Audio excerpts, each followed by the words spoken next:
سلام علیکم هموطنان عزیز، امیدوارم که هر کجا که هستین صحت و خوب و سربلند باشین. خب هوا انیم سر کرد، نزدیک به زمستون می شود و فکرم در اینجا علاقه سردی خنکی، ولی بیشتر از اونه که ما خنک میخوریم. شوندیم که یک برادری ما که همتون میشناسین، حاجی کامران و یا پیشتر با نام کلیت تاجیک مشهور است، میشناسیم همه ما و شما. مقصد سردتر از این زمستان، از این خنکی، از این باران ها شنیدن این خبر بود. خواستم که ما انیم به طرف نباشیم، ما و شما برادرایی که تماشا میکنین. برادر گفتن که شما فقط شنیدیم، گفتن که پستوه کردن که چخیل یگان زنی تاجیک، مادری تاجیک پستوه کردن، رفت از کیم کدام برادر ازبک ازد است کامera کردن. خب همین خیل کاراش در سود ملیسه افتیده است، الان حبسی موقتی شدگی. خب یک چیز میخوام بگم که برادر برنامه آید این دو کار از این دو مرد، مردی از نامرد و نامردی زی مرد. اگر این برادر ما امروز محکم می شود یا امثال اینها چندین نفر دیگه که خدمتش ما و شما همگی میدونیم.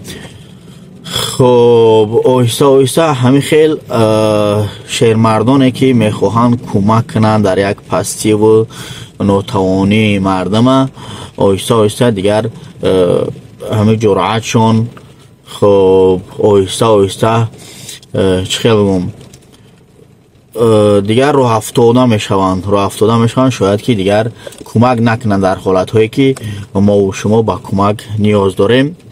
اولا کمک رسان خداوند است، ولی بعد از اون همه شهرمردای جسوری که هستند کمک میکنند با قدر امکانشون. حتی پیغمبرمون محمد صلی الله علیه و سلم دعا میکردن که خداوند اسلام با مسلمان شدن حضرت عمر عزت و با شرف بگردان. یعنی حضرت عمر چون قوی جوسه بود، عظیم جوسه بود، با قوت بودن، به همه خاطر دعا میکردن که با مسلمان شدن حضرت عمر اسلام مشرف با عزت، مقصد که مکرم بگردان. دعاشون این خیلی قبول می شود. خلاص چی گفتنیم، همه برادرایی که میخوان امروز خدمت های ما و شما، من نمیدونم خیلی ما فقط نوارو شدیدیم میدونیم، بیشتر که کمک کردن در هر گوشه و کنار همه روسیه، از نزدیک چندان شناس نیستیم ولی در نوارو میدیدیم. خب خواهش میکنم که اگر حاضر اجازه بدن که من نامرو را بگذارم، نامروشون میگذارم. گفتن که مقصد مبلغ کلان در کار برای برآوردنش اگر دشوار نباشد دوستان سمیختون بگذارین و همین برادرایی که یک جرأت دارن، یک قدرت دارن، یک کم و بیش، همه ها را ما چکار کنیم؟ او که برای ما خدمت میکنن، اکنون نوبت ما رسیده است که یک دیگر را حمایت کنیم، کم و بیش کمک کنیم، هر قدری که میتونیم سهم خدمت بگذاریم.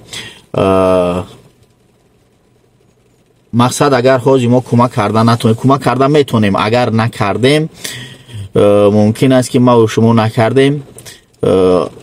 اولا خدا است که اگر خدا خواهد میبراید و دیگر دلشکسته می شود، دیگر به یک نیازمنده که مقصد کمک نیازی که دارند چی دارند دیگر کمک کرده نمیتواند.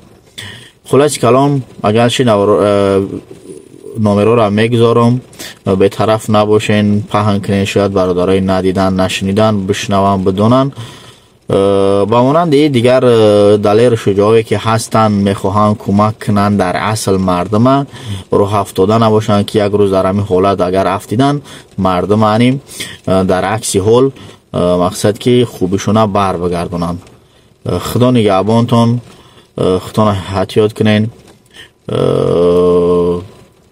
خدا همه ما را در حفظ امان خودش نگه دارد.